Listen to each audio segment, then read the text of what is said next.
I've done way too many videos on Glossier. This brand need to get their shit together so I can stop talking about them. In today's mini beauty drama, I want to talk about a brand who once felt like it could do no wrong. Of course, Glossier. This has to be, what, the fifth time I'm doing an update because shit keeps going wrong. If you don't know who they are, which I would be surprised if you don't, they basically built an empire on Millennial pink, very basic skincare and makeup for people who didn't really need to wear makeup. But right now it's struggling again.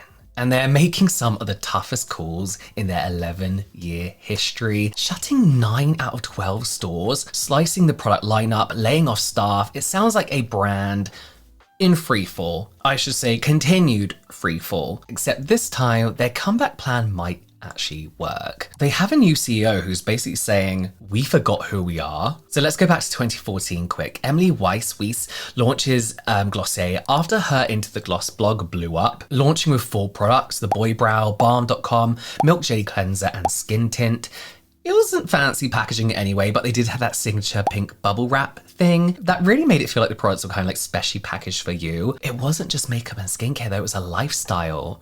Like no makeup, but cooler. Millennials ate this up, and by the late 2010s, Glossier was valued at over $1 billion. The stores felt like playgrounds, like the constant pop-ups. And the Soho showroom was like basically a pilgrimage for people who loved avocado toast. People like lined up. Influencers posted about it all the time. It was insane. People were like addicted to Glossier, and influencers needed pictures of anything Glossier on their timelines. Everything was Instagram ready. They had that cloud paint blush, the perfume smelled nice. Like it wasn't trying to be anything, it wasn't chasing trends. Everything just felt right about it, right? And then everything changed. Emily stepped down back in 2022. New leadership tried to turn Glossier into like a real beauty company. More products, more categories, more retail. They hit Sephora, launched foundations, eyeliners, body mist, merch that looked like you could get it off Temu. It was crazy. Monthly drops as well, which nobody wanted, not from Glossier anyway. Suddenly it felt kind of like just all over the place, and the original customer had grown up, right? Life has gotten busier. They still wanted that easy, chic, sophisticated stuff, but now the products were like newer and shinier, like you had to take your time to understand what the fuck they even did. And other brands are doing Glossier, but better.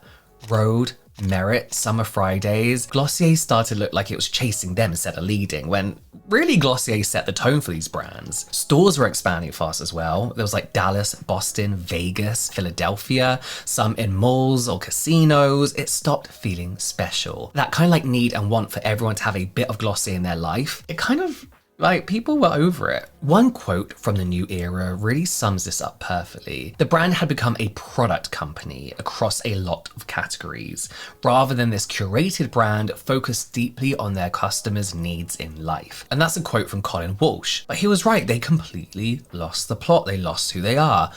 But hang on a minute, who the fuck is Colin Walsh? I'll tell you. Enter Colin Walsh, the reset guy. So we fast forward to October of 2025. They bring in Colin Walsh. He is the ex-CEO of Way Hair Care, former P&G specialty beauty exec.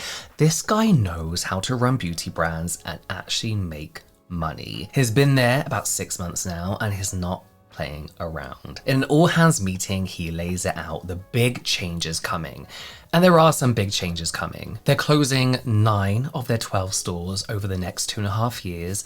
Only 3 flagship stores are going to stay. New York, Soho, Melrose Place in LA, and London, Covent Garden. Walsh told the business of beauty, Sephora and Space NK are my retailers, and they do it much better than me. We can get caught being operationally heavy with 12 locations, leases, managing all the infrastructure distractions. So why did he keep those other stores? Because it's not anti-store. He just wants them to be different. He wants them to be the playground for events, testing ideas, real experiences, not just another checkout line. And those 3 already drive over half the store revenue and bring in tons of new customers anyway, he says. But it's not just real estate that they're getting rid of.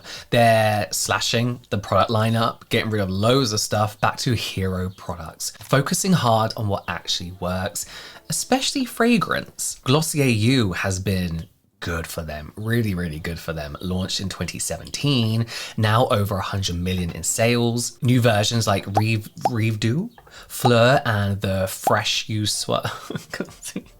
I can't pronounce any of these. They're all French. They're leaning all the way into fragrance. Going back to what Walsh said again, they became a product company across a lot of categories. So they're cancelling planned launches, slowing down that product machine, reformulating like what they did when they made Balm Dotcom vegan and everyone hated it, so they switched back. The new CMO, Nicole Soloranzo, starts on April the 6th.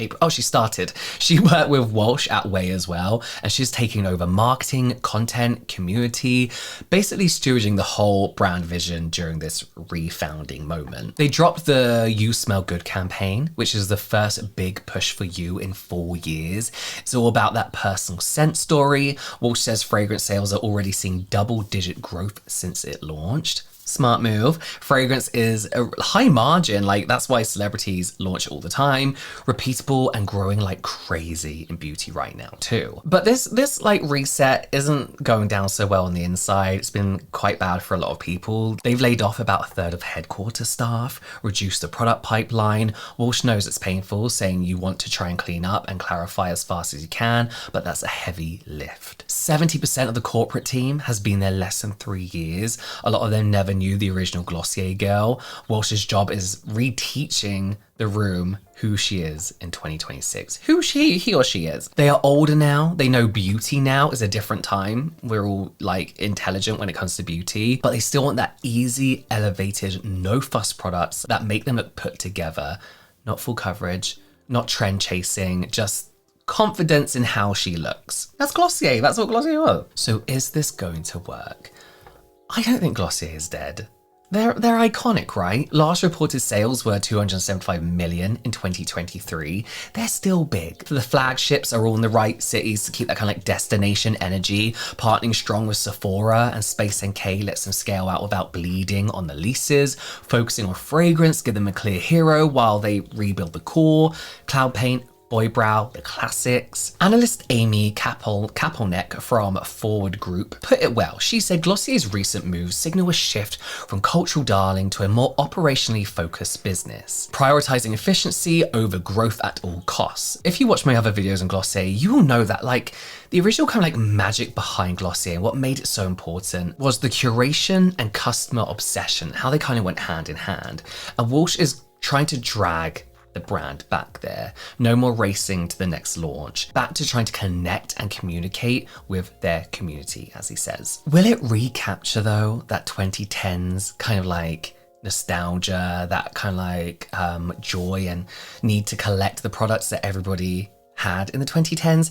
Probably not exactly right. The world's moved on. Gen Z wants different things, but they don't need to be the biggest. They just need to be Glossier again. The one that feels like it gets you, you know, that's kind of vibe it had. If Walsh can keep the 3 flagship stores special, nail the fragrance story and rebuild that tight product focus, this could be the reset that actually sticks. Hopefully actually sticks this time, because we do this story again and again and again. What do you think? Are you still a Glossier girl or have you moved on? Drop your thoughts in the comments down below, please. Have you tried the new scents? Let me know. Would you visit the flagship stores? I would, I think, just to see it. But yes, I hope you enjoyed this mini beauty drama, and hopefully I'll see you next time.